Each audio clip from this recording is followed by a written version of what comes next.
আপনারা নিশ্চয়ই দেখছেন বাংলাদেশের বর্তমান সরকার প্রধান মাননীয় প্রধানমন্ত্রী যেখানে রাখা দরকার ছিল কালচার অনুযায়ী ছবি মূর্তি, মাননীয় প্রধানমন্ত্রী ছবি মূর্তিকে সরিয়ে দিয়ে সেখানে কালিমা লা ইলাহা ইল্লাল্লাহর স্থান দিয়েছেন। আলহামদুলিল্লাহ।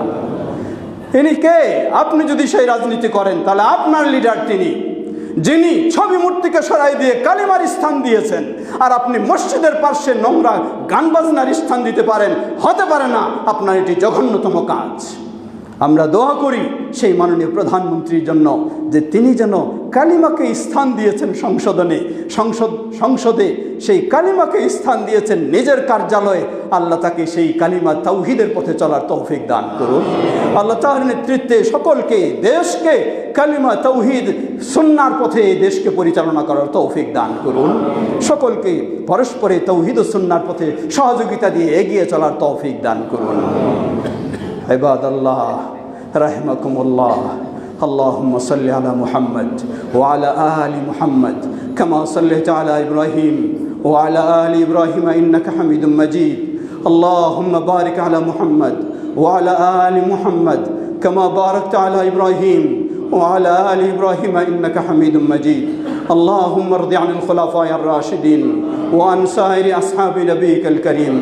اللهم أعز الإسلام والمسلمين واخذل الكفرة والمشركين ودمر ديارهم. হে আল্লাহ, আমাদের দেশ ও পৃথিবীর সর্বত্র ইসলাম ও মুসলিমদেরকে সমুন্নত করুন। সেই যুদ্ধ বিগ্রহের পরিস্থিতিতে মুসলিমদেরকে আল্লাহ হেফাজত করুন। মক্কা মদিনার দেশ সহ মুসলিমদেরকে, মুসলিম দেশগুলিকে আল্লাহ হেফাজত করুন। সেই ঘাতক সন্ত্রাসী ইহুদি খ্রিস্টান ও তাদের দোসর অগ্নিপূজক সবাইকে তাদের ষড়যন্ত্রে তাদেরকে ধ্বংস করে দিন। মুসলিমদেরকে সুপ্রতিষ্ঠিত করুন। আমাদের এই দেশেও সকলকে ইসলামের পথে চলার তৌফিক দান করুন। হে আল্লাহ, রমাদানের সুন্দর পরিবেশে ছিলাম, রমাদানের পরেও যেন আমরা তাওহীদ সুন্নাহর পথে, জান্নাতের পথে চলতে পারি। আল্লাহ আমাদের জন্য সহজ করে দিন। আমাদের সকলকে জান্নাতের পথে আল্লাহ কবুল করে নিন। আমাদের স্নেহের সন্তানদেরকেও আল্লাহ ইসলামের পথে যেন গড়ে তুলতে পারি, আল্লাহ সে তৌফিক দান করুন। পর্দার আড়ের মা বোনেরা সকলেই যেন আমরা জান্নাতের পথে সর্বদাই চলতে পারি, আল্লাহ তৌফিক আমাদেরকে দান করুন। জান্নাত আল্লাহ আমাদের জন্য নিশ্চিত করে দিন।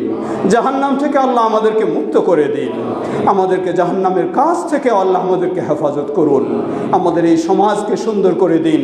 আমাদের দেশকে আল্লাহ সুন্দর করে দিন। আমাদের সকলকে আল্লাহ সুন্দর করে দিন। আমরা যেন তাওহীদ সুন্নাহর পথে, জান্নাতের পথে চলতে পারি, আল্লাহ আমাদের সে তৌফিক দান করুন। আমাদের মাঝে উপস্থিত অনুপস্থিত অনেকে অসুস্থ। আমি অনেকবারই বলেছি আপনাদেরকেও, আমার বাবা অতি বৃদ্ধ মানুষ, শুধু বৃদ্ধ নয়, মুমূর্ষু অবস্থায় দিন অতিবাহিত হচ্ছে। কথা বন্ধ, চিন্তা বন্ধ, সব কিছু বন্ধ, খাওয়া বন্ধ, সব কিছু বন্ধ। আল্লাহ রাব্বুল আলামিন যেন যদি তার হায়াত থেকে থাকে তাহলে পরিপূর্ণ সুস্থতা দান করুন। আর যদি বেঁচে থাকা, বিদায় নেওয়াটাই কল্যাণকর হয়ে থাকে, আল্লাহ তাহলে ঈমানের সাথে কবুল করে নিন। এমনইভাবে আমাদের আরও যারা অসুস্থ রয়েছেন, আমাদের এক ভাই এই মসজিদেরই মুসল্লি ডক্টর আনু ভাই, তিনিও আইসিইউতে রয়েছেন, এবং আরও যারা এই ধরনের অসুস্থ রয়েছেন, আল্লাহ সকল অসুস্থদেরকে পরিপূর্ণ সুস্থতা দান করুন। আমাদের প্রিয়জন বাবা মা ভাই বোন যারা বিদায় নিয়ে চলে গেছেন, আল্লাহ তাদের ভুল ত্রুটি ক্ষমা করে জান্নাতুল ফেরদাউস নসিব করুন। আমাদের সকলকে আল্লাহ জান্নাতের পথে চলার তৌফিক দান করুন।